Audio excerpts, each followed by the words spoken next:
کوئی نئی بات نہیں ہے کہ یہ بجٹ اگر اس سال پیش کیا گیا ہے تو بہت سے لوگ اپنے اپنے انداز میں اس کو ڈسکس کیے جا رہے ہیں، اور کچھ تو لوگ ایسے ہیں کہ جن کو مراد ملی ہیں لیکن اس کے باوجود وہ خوش نہیں ہیں، اور جن کو مراد نہیں ملی ہیں تو وہ تو ویسے بھی نہیں خوش ہیں۔ لیکن بڑی دلچسپ بات یہ ہے کہ جن کی سیلریز کو 25% انکریز کر دیا گیا، وہ لوگ زیادہ بات چیت کر رہے ہیں اس بجٹ کے اعتبار سے، اور جن کی سیلریز ایک عام جو ملازمین ہیں، پرائیویٹ جو کام کرتے ہیں، جو ان کی سیلریز کو جب ہم دیکھتے ہیں کہ 32,000 سے انکریز کر کے 36,000 تک پہنچا دیا گیا ہے کہ وہاں پہ کوئی بات چیت نہیں ہو رہی۔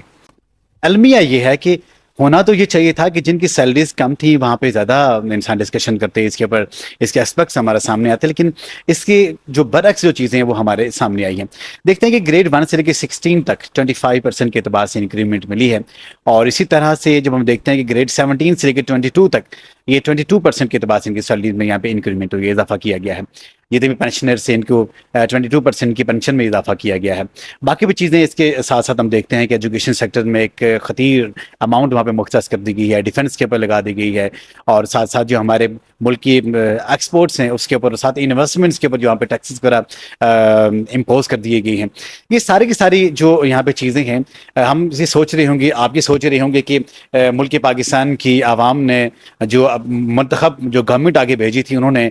درد دل سینے میں رکھ کے آپ کے لیے اتنا زبردست قسم کا بجٹ سامنے رکھا ہے، لیکن ایسا کچھ بھی نہیں ہے۔ اس لیے ایسا نہیں ہے، یہ بجٹ ہمارے وزیر اعظم صاحب خود کہہ رہے ہیں کہ یہ آئی ایم ایف کی شرائط کے مطابق انہوں نے بنا کے امپوز کیا ہے، ہم تو جس سے اس کو یہاں پہ ایکسیپٹ کرنے کے لیے بیٹھے ہوئے تھے۔ ہم نے کہا ٹھیک ہے جناب، اگر آپ جو ہم کہیں گے، آپ جو کہیں گے تو ہم اسی کے ماننے کے لیے یہاں پہ تیار ہیں۔ لیکن افسوس کی بات یہ ہے کہ جن لوگوں کو ہم یہاں پہ الیکٹ کر کے آگے بھیجتے ہیں،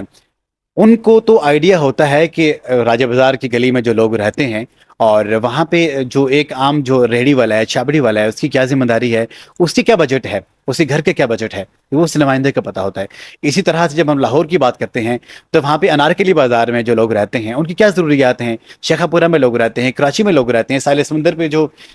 مچھیرے ہیں ان کی کیا کیا ضروریات ہے۔ ہر انسان کے گھر کا بجٹ ہوتا ہے، اور اس ایریا کے جو لوگ ہیں، جو ان کے ریپرزنٹیٹیو ہے، اس کو آئیڈیا ہوتا ہے کہ بھائی میرے ایریا کی یہ ضرورت ہے، اس کے مطابق وہ میوچولی انڈرسٹینڈنگ کے تحت ایک اماؤنٹ رکھی جاتی ہے لوگوں کی ڈیولپمنٹ کے لیے۔ لیکن یہ مجھے اس چیز کی سمجھ نہیں آئی کہ آئی ایم ایف کو کیا آخر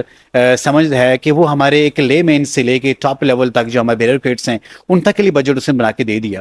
آئی ایم ایف کو کیا لگے، اور ایک ہمارے گاؤں میں بسنے والے غریب کو کیا لگے، اس سے کیا پتا کہ اس کی کیا ضروریات ہیں اور اس کا بجٹ یہاں پہ میں نے کس انداز سے بنانا ہے۔ تو پھر میرے خیال میں ہماری حکومت کو یہ چاہیے تھا کہ بھائی وہ آئی ایم ایف کو یہ کہتے کہ بھئی ایک عام جو آدمی ہے اس کے گھر کا بھی بجٹ آپ ہمیں یہاں پہ بنا کے دیں تاکہ ہم اس کو اپنے ملک میں امپوز کریں۔ مجھے کہتے ہیں محمد اجاز بشیر، اور آپ شو دیکھ رہے ہیں وائس آف پاکستان۔